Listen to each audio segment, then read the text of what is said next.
Let's connect with Mahesh Patil as well, who's joining in, CIO, Aditya Birla Sun Life AMC. Hi there, Mahesh. Good to have you on board. We're kickstarting a brand new series, but there's still a little bit of trepidation in the air with respect to how the markets have fared. The fact that we've seen that underperformance within the broader markets. What's your outlook? Is there more downside in store? Yeah, good morning. So we have seen some kind of correction in the market, primarily because of the fact that we've seen that the outlook on interest rates after the recent Fed minutes seems that rates could inch up a bit higher than what we were expecting and stay higher for a longer period of time. And that has impacted the sentiment because whether that could further impact growth is what the market is slightly worried about. But having said that, I think overall, at least from an Indian market perspective, we are not seeing any major impact on earnings growth. We have seen this quarter go by, and while the results were a bit mixed, we saw some slowdown in a few sectors. But by and large, I think the earnings growth outlook, even for FY24, still looks to be fairly healthy in the double-digit range. And as a result of that, I think the markets, while the sentiment has weakened a bit, but we don't see much of a downside over there. Market will probably remain a bit range bound and try to consolidate and look for further cues before it starts to move up. So I would say we are in a phase where market is trying to readjust some of the valuation premium which was there in some of the sectors and try to correct that. But I think the medium long-term outlook for Indian markets and the economy still looks fairly resilient. There are a lot of sectors which are now coming up and doing reasonably well. And as you look into the earnings for next fiscal year, it's pretty wide range. It's not like a few sectors which are driving their growth, but it is across sectors, be it the banking sector, the industrials, the capital goods sector, the auto sector, uh, and and even the IT sector for that matter, right, which is expected to probably face the brunt of the US slowdown. Again, there also, I think the growth for next year still looks to be, at least the profit growth looks to be still in the double digits. So, given that, I would say that the market should probably, while it might not go up in a hurry, okay, it should downside seems to be limited. Good to hear that. Mahesh also wanted to understand, given the kind of returns that debt and fixed income is giving right now, are you seeing more allocations to your balanced funds? Yeah, so this year, I think we have been seeing that not only debt, but the returns across asset classes are in a very narrow range. So whether it is debt, whether it is expectation on gold or real estate. And as a result, I think investors will probably look to diversify across asset classes and try to really reduce the overall volatility. But I think on the debt side, I think with interest rates now, or rather some of the funds giving around 7.5 to 8% kind of a return, there is some amount of flow or interest coming back into fixed income. And we see this year is a year where retail money into fixed income can go up significantly. And to that extent, I think you would see allocation shift a bit from equities into fixed income. And within the overall basket, some of these hybrid funds, which are the balanced advantage fund or the multi-asset fund or the aggressive hybrid funds, could see more interest because the debt part of the component will start to yield now a reasonably good return. So, yeah, so we expect I think the hybrids to probably attract more flows in this year. Hi Mahesh, this is Anish also joining in the conversation. Just wanted to get a sense from you when it comes to the entire capital goods space, the manufacturing, industrial themes. That seems to be a consensus buy at the moment. Do you concur with the view? And if yes, which pockets look the most strongest to you? Is it, let's say, rail? Is it likes of ABB Siemens? Or is it infrastructure, the likes of L&T?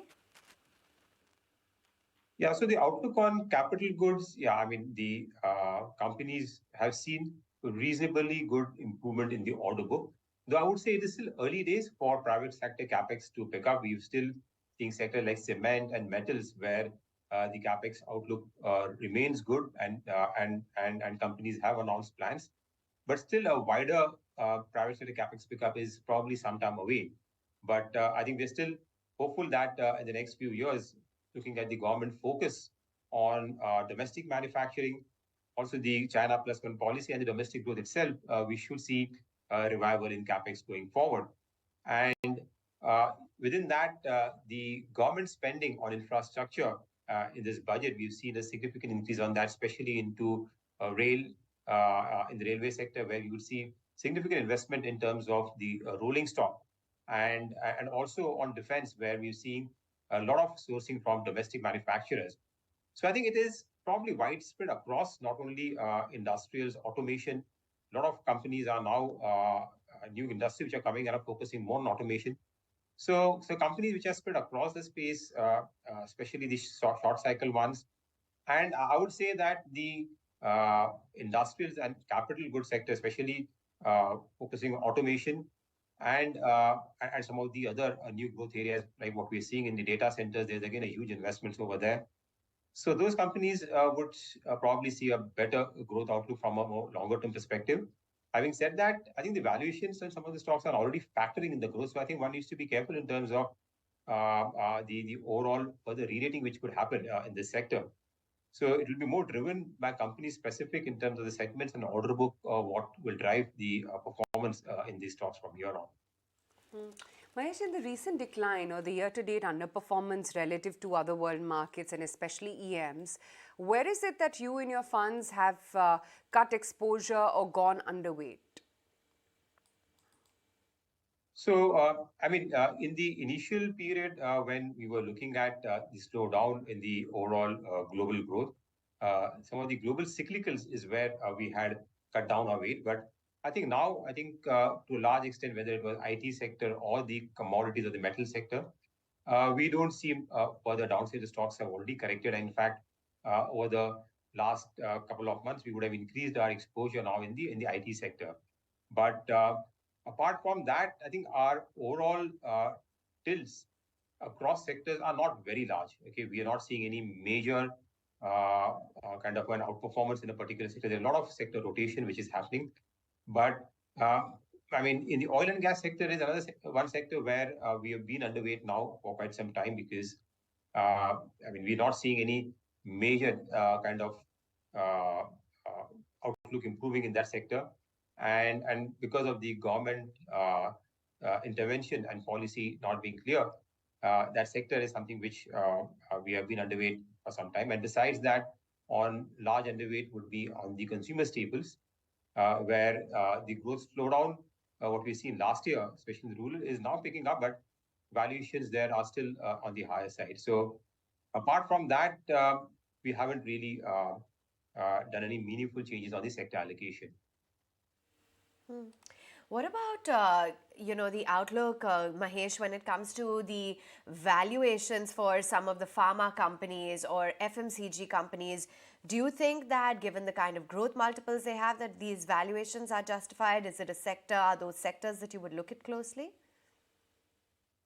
The pharma sector overall has underperformed the last 1 year because during the COVID period, we saw very strong performance in terms of earnings growth because they benefited from the whole COVID wave. And I think the base effect is now kind of coming down. So we should see a reasonable growth over there. Again, within that space, the domestic pharma is where one would see a steady growth with decent profitability and return on capital. US focused companies, especially the generics or US export, that segment is still seeing a lot of pricing pressure. And we're seeing now new, as US FDA inspection has started now, we're seeing some concerns again coming back in terms of warning letters and stuff like that. So that is something which probably is still weighing down, but overall valuations in the pharma sector are still fairly reasonable compared to the long-term average. So as a defensive from here, I think it can be a good sector to look at, considering that it has underperformed in the last 1 year. So that's clearly on the pharma sector. On the FMCG sector, the valuations, I think, in the current market where people are worried about growth and also growth concerns in a few sectors, I think the FMCG probably becomes a good defensive, and that's why we've seen some interest in that sector. And so the valuations would probably continue to remain higher. Within the FMCG sector, I think the rural economy, which had suffered last year and still is now coming up. I think that could see an improvement going forward in this fiscal year, looking at how the monsoons are and also the farm incomes have started to move up a bit. So that I think can be a within that company which are focused more on the rural side. I think you could see a better improvement in this fiscal year. Appreciate your time. Thanks so much, Mahesh, for joining in with your take on the markets.